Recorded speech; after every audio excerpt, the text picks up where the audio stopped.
देखो ये बात बोल के मैं आपको डराना तो नहीं चाहता, लेकिन शायद 2025 ये आखिरी साल है जहां पर ई कॉमर्स से पैसा बनाना बहुत ही ज्यादा इजी है, unlike your saturated market like drop shipping और फ्रीलांसिंग। क्यों? क्योंकि गेम बहुत जल्दी बदल रहा है और अगर आप आगे नहीं रहे तो आप इनविजिबल हो जाओगे, यानी भाई सर्वाइव करना मुश्किल हो जाएगा या फिर वही अपनी 9 to 5 जॉब में कदा मजदूरी करोगे। मैं करंटली बात कर रहा हूँ हर अर्निंग मॉडल के ऊपर एआई का take over. AI is the hottest topic right now और इससे बहुत अच्छी तरीके से पैसा कमाया जा सकता है, लेकिन इस पे भी कंपटीशन इतना ब्रूटल हो रहा है कि अब आपके पास ईयर्स नहीं सिर्फ और सिर्फ मन से इस अपॉर्चुनिटी को ग्रैब करने की, अदरवाइज ये अपॉर्चुनिटी भी आपके हाथ से चुटकियों में निकल जाएगी। गाइस, हर एक बिजनेस मॉडल की परफेक्ट विंडो होती है और राइट नाउ जो परफेक्ट विंडो बिजनेस मॉडल की है वो है ई कॉमर्स को एआई से कंबाइन करने के बाद उसे अच्छे से मोनेटाइज करना। अगले कुछ मिनट तक इस वीडियो को कोई भी पार्ट स्किप मत करना, क्योंकि उन मिनटों में मैं आपको बताऊंगा कि अभी क्या चल रहा है, क्या हो रहा है और आगे आपको क्या करना है इस परफेक्ट विंडो में सर्वाइव करने के लिए, क्योंकि इस परफेक्ट विंडो के खत्म होने में भी ज्यादा टाइम नहीं बचा है। 10 साल पहले एक शॉपिफाई स्टोर लॉन्च करो, थोड़े से एफबी एड चलाओ और बूम सेल्स आ जाती थी। बोट, लेंसकार्ट और इन जैसी और भी ब्रांड्स ने एक टाइम पे फेसबुक एड से बहुत ज्यादा अच्छी सेल्स जनरेट करी है, बहुत अच्छी आरओएस के साथ। अब मैं ये नहीं कह रहा कि इसका मतलब ये है कि फेसबुक एड्स ये अभी नहीं रन कर रहे एंड इनका ये एड्स का अभी भी one of the favourite method है, बिकॉज इससे इनकी बहुत अच्छी सेल्स जनरेट होती थी, लेकिन अब इनसे इनका सीपीआर अब हाई जाने लगा है। अब एक्चुअल में सीपीआर यानी कॉस्ट पर रिजल्ट्स बहुत हाई जाने लगे हैं, जो कि 40 से 60% तक बढ़ गए हैं। मार्जिन्स गिर गए हैं और बड़े सेलर्स छोटे सेलर्स को खा रहे हैं। प्लेटफॉर्म्स ने एआई पावर्ड एड्स लॉन्च कर दिए हैं, लेकिन ये उनके लिए स्पेशल है, आपके लिए नहीं। ये ओनली बिग स्पेंडर्स को फेवर करता है। अगर एक एग्जांपल के साथ बताऊं तो जो फेसबुक है वो 800 रुपए पर डे का मिनिमम इन्वेस्टमेंट आपसे मांगती है, मिनिमम एड स्पेंड आपसे मांगती है, वो भी सिर्फ एक एड पे। अगर आपको कंसिस्टेंट रिजल्ट चाहिए तो थोड़े से टेस्ट और ट्रायल्स करने पड़ेंगे एंड इसके लिए आपको स्पेंड भी बहुत अच्छा खासा करना पड़ेगा। देखो अभी मैं आपको एक बेस्ट बिजनेस मॉडल बताता हूँ जो कि ई कॉमर्स प्लेटफॉर्म है, जैसे कि Amazon, फ्लिपकार्ट और मीशो। सब लोग करते हैं नो डाउट, लेकिन कोई भी अच्छे से प्रोडक्ट रिसर्च नहीं करता, अच्छे से एड्स नहीं चलाना चाहता और इसके अलावा फ्लिपकार्ट और मीशो की कुछ ऐसी ट्रिक्स नहीं जानता जिससे लोग बहुत कम प्राइसिंग में भी अपना प्रॉफिट निकाल रहे हैं। एंड इसके अलावा जो सबसे इंपॉर्टेंट और ट्रेंडिंग है, कोई भी एआई के साथ मिलकर अपने ई कॉमर्स प्लेटफॉर्म को रन नहीं कर रहा है, यानी आपको एआई के साथ अपने ई कॉमर्स प्लेटफॉर्म को कंबाइन करना पड़ेगा for better results, for better growth. अगर आप इस पूरे वीडियो का मोटिव अभी भी नहीं समझे तो मैं आपको समझाना चाहता हूँ कि why Amazon, Flipkart, Meesho is better than your own website. दोनों में एआई यूज करके आप दोनों को एनहांस कर सकते हो, लेकिन Amazon, फ्लिपकार्ट, मीशो पे अगर आप एआई यूज करते हो तो ज्यादा बेनिफिशियल है। सबसे पहले बात करते हैं कि कौन सी चीज ज्यादा कॉस्ट इफेक्टिव है। शॉपिफाई वेबसाइट की अगर मैं बात करूं तो एटलीस्ट आपको 25,000 या इससे ज्यादा की वेबसाइट पे वन टाइम खर्चा देना पड़ेगा। डोमेन का 1 ईयर का खर्चा आपका हमेशा रहेगा। इंटीग्रेशंस और ऑटोमेशंस पे आपका अलग सा खर्चा जाएगा। अगर आप कस्टम प्रोडक्ट्स बेचते हो तो कस्टम प्रोडक्ट पे अलग से प्लगइन का खर्चा आपका जाएगा और इस तरह से कोई भी आप प्लगइन परचेस करते हो तो उसका अलग खर्चा आपको देना पड़ेगा। इसके अलावा शॉपिफाई का खुद का सब्सक्रिप्शन भी एटलीस्ट 2000 रुपीज पर मंथ का है। यहाँ पे आपको सेल्स के लिए सीओडी मैंडेटरी रखना पड़ेगा और सीओडी का मतलब है कि कितने भी कुरियर रिटर्न्स आ जाए सारे चार्जेस आपको देने हैं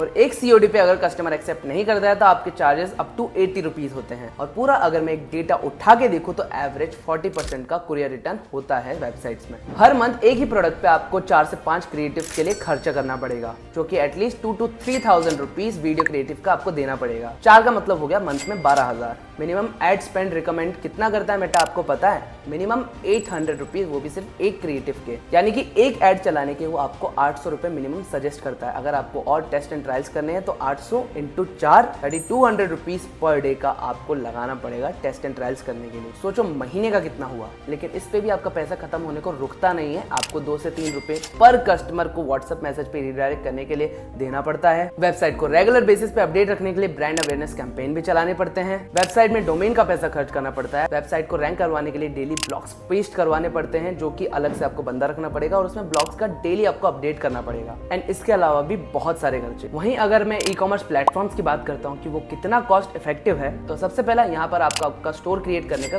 कोई चार्ज नहीं लगता, फिर भले वो Amazon हो, फ्लिपकार्ट हो या मीशो हो। कोई आपको मंथली सब्सक्रिप्शन फीस नहीं देनी।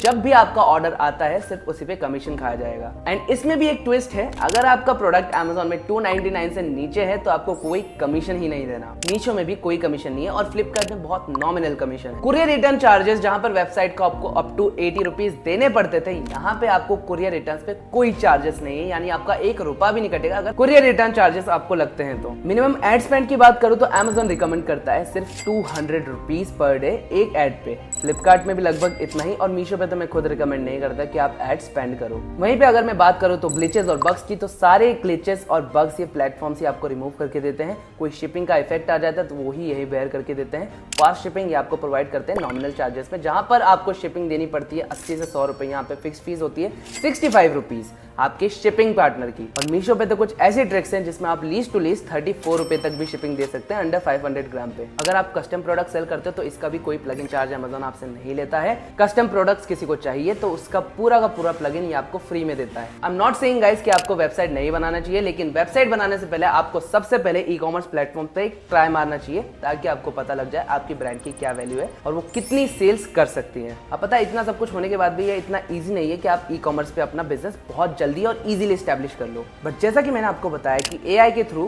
कोई भी अपने ई कॉमर्स प्लेटफॉर्म को नहीं चला रहा है अच्छे से, और इसी तरह के बहुत सारे लूप होल्स है जो लोगों को नहीं पता है। A+ क्या होता है, स्टोर फ्रंट क्या होता है, ट्रेडमार्क क्यों लेना चाहिए, ट्रेडमार्क क्यों इंपॉर्टेंट रोल प्ले करता है हमारे खुद के Amazon स्टोर में, और इस तरह की बहुत सारी चीजें। इवन लोगों को अभी तक प्रोडक्ट फाइंड आउट करने ही नहीं आते। गुड न्यूज ये है कि अभी भी ये गैप फिल करके आप अपना ब्रांड बिल्ड कर सकते हैं, अदरवाइज ये अपॉर्चुनिटी भी आपके हाथ से चली जाएगी। आपको 3 चीजों पे मेजरली फोकस करना पड़ेगा। आपको एक अंडरस्टैंडेबल नीश फाइंड आउट करनी पड़ेगी जिसकी परसीव्ड वैल्यू हाई हो, ब्रांड अथॉरिटी बिल्ड करनी पड़ेगी, ट्रस्ट बिल्ड करना पड़ेगा अच्छे प्रोडक्ट्स के साथ, और सारे लूप होल्स को यूज करने के बाद कंटेंट क्रिएशन करके अपने ऑर्डर्स पे ट्रैफिक लाना पड़ेगा, यानी अपने स्टोर पे ट्रैफिक लाना पड़ेगा, जिससे आपकी सेलिंग स्टार्ट हो। अब आपके पास नेक्स्ट मंथ से स्टार्ट करूंगा, ये वाला टाइम बिल्कुल नहीं बचा है। हर मंथ जो आप डिले कर रहे हो वो सिर्फ आप अपना फ्यूचर प्रीमियम पे कर रहे हो इन लॉस्ट अपॉर्चुनिटी। मैं सिर्फ इतना कहना चाहता हूँ कि 2025 बहुत बड़ी फ्यूचर अपॉर्चुनिटी बनने वाली है ई कॉमर्स सेलर के लिए, मिलियनर बनने के लिए। पर ये सब वो होंगे जो गेम एक्सपेंसिव होने से पहले ही स्टार्ट कर चुके होंगे, यानी हाथ मार चुके होंगे सब अपना। अदरवाइज ये सैचुरेट होने के बाद अगर आप हाथ मारते हो तो आपके हाथ में कुछ नहीं आने वाला। अगर आपके पास आइडिया है, आप रिसर्च मोड पे फंसे हुए हो, तो अब बिल्ड करने का टाइम है। देखो मैं हर वीक एक मास्टर क्लास लेता हूँ जिसमें आपको स्टेप बाय स्टेप सिखाता हूँ कि 2025 में आप प्रॉफिटेबल स्टोर लॉन्च